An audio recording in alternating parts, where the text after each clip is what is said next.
Welcome to Ordinary People's Saintly Souls, the channel where we discuss the divine and those who have experience with it. I'm Nelly VDH. I teach religion and I interview people who have experiences with the divine most of us will never have. And at the same time, I talk about people whom I met during my research and travels. The goal of this channel is to share their insights with a broader audience. Thank you for being here today. I'm excited that you are joining us, and let's start today's conversation.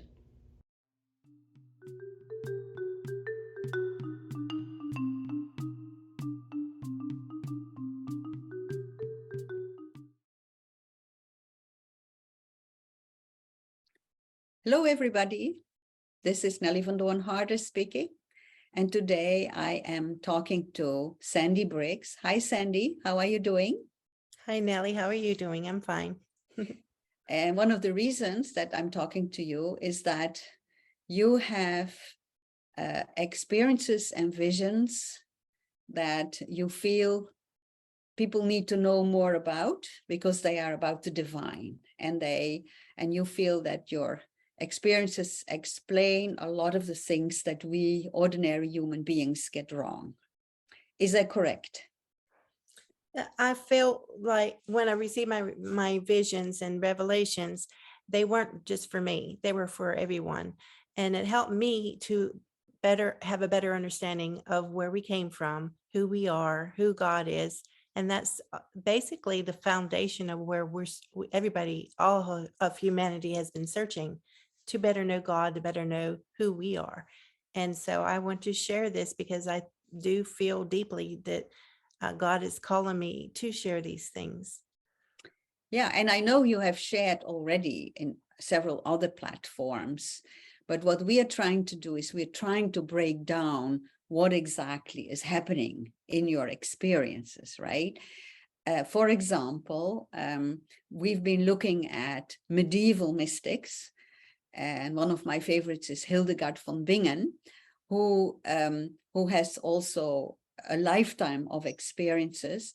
And as people try to identify what is happening, there's two things that go on. At one point, on the one side, it is your experience is actually also mentioned in the Bible, and I have it written down here. It's based on 1 Corinthians, the 2nd chapter, verse 7, where basically it talks about these experiences are not by human wisdom, but by the Spirit. And if we quote the text, it says, "But we speak God's wisdom, secret and hidden, which God decreed before the ages for our glory."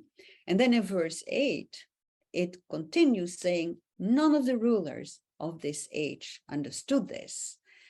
And in order to get a little bit of a better understanding of what you are experiencing, Sandy, I think it would be very useful if you tell us a little bit about how you experience these visions. For example, if we look at studies about visionary people, again, I'm bringing up Hildegard von Bingen, who lived in the 12th century. Visions for her were three things. First of all, there's the capacity to have them, which most of us do not have. And then secondly, that it's the content of those visions, what she received. And what we should never forget is that the content always is being explained, and that's the third part of it, is being explained by the person living in a certain day and age. I mean, when I say Hildegard von Bingen, she was a medieval woman who thought in medieval concepts. We are living many centuries later. And so we explain things differently, and we have different questions. So my first question to you is, could you describe for us how you exactly experience these visions? Okay. I think, first of all, because I never expected it to happen. I didn't know that, I didn't ask for the visions. I just know that when I prayed to God from the purity of my heart, I was upset about the world with so much war and violence and, the horrors that people do to one another. And I prayed and I cried. You know how hard I cried. God, I don't like the way the world is. I said, is there anything that I can do to help this world so that they don't misuse God's name for the wrong reasons? A lot of people would say, that they go to war in the name of God, or they kill people in the name of God. And I'm like, none of that makes sense to me. So I prayed to God with all my heart. I said, is there any way I can help? And I asked the question and my heart was right there. I was serious, and it happened. And that's when God started sending me visions and revelations. And it's happened for many years. Mainly the biggest ones started in the year like 2000.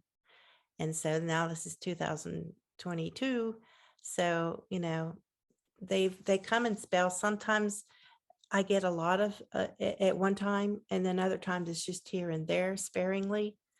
But when I see the visions, they come, like I said before in another video, like right here between my eyes, or slightly above, not quite up high in the temple, but just above my brows. And that helped me to understand, like in Hinduism, they call this spot the bindi, which is a secret place where they have a communication with God. And I said, well, that is what it is. So that to me is an example of verification that what the Hindus believed about that was true, because I experienced it too, and I wasn't Hindu. And but the experiences that I receive, and when I see things, it's like I'm not really here on this plane on the earth realm. I'm sort of teleported spiritually. And that's what's so difficult to explain, is what does that mean? But it really, when I don't have the experience, it's kind of hard to explain it. But when it's happening, it's really right there with you, and it's easier to explain. So I'm just going back because I've had so many of these experiences of what it's like. And I sort of sense a presence come on me. I feel like a spirit is here with me.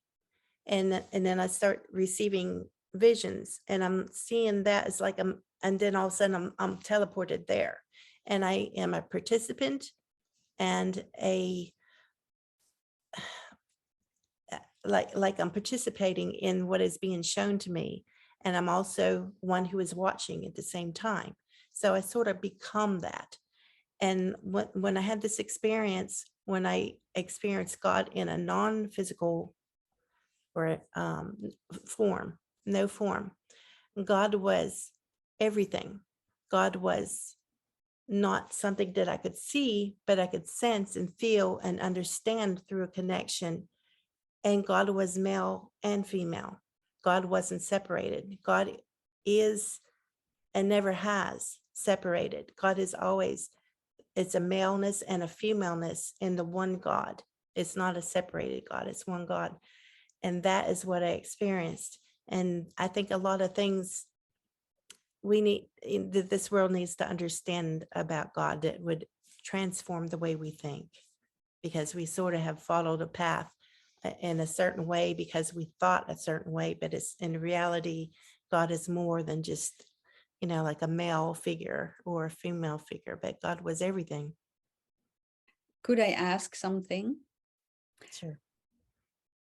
If you say, first of all, going back to the experience, if I would be sitting next to you when you would have that experience, could I actually see a change in you? Or would you just be someone who's absorbed, very focused on something, or falling asleep? I mean, physically, what are you doing at the moment it happens? And then how long does the experience happen? Because we know time with the divine is totally different from human time. And, we read in the Bible that a day is 1,000 years in the mind of the divine. But so what is it? How would you say this works physically? Okay. I had that experience with my husband because we were sitting beside each other. He was watching TV and I was reading the book about Socrates, Plato's book about Socrates. And when I got to the end of that book, I was teleported like what I just described. And while my husband was right beside me and he didn't know, of course, he's not paying attention to me because I'm just sitting there reading. He's watching TV. So he had no idea what happened to me. I don't know what he would see if he looked at me during that time, but he didn't. So I always wonder that myself, if he would see me, because it seems like even whenever this happens, most of the time I'm alone, I'm by myself. So there is no one who could see it happening to me. But I don't think really anybody can really tell, because in the physical realm, they would just see me, wherever I was sitting or somewhere. And because what I saw in my vision at that time, it was about Socrates. And I was there and I merged into Socrates in the spirit. Now you can't do that physically, but spiritually you can. And in those ways, when I had these connections in the spirit, I merged in with different people or different entities at different times, and they seemed to be reflect what I needed to learn at that time. So I know a lot of revelations that I receive is according to where I am and where I can grow, because you ask the right questions, and then God reveals. Well, Sandy, I need to ask you something here, because, a lot of people might think that you are now talking about ghosts or specific beings.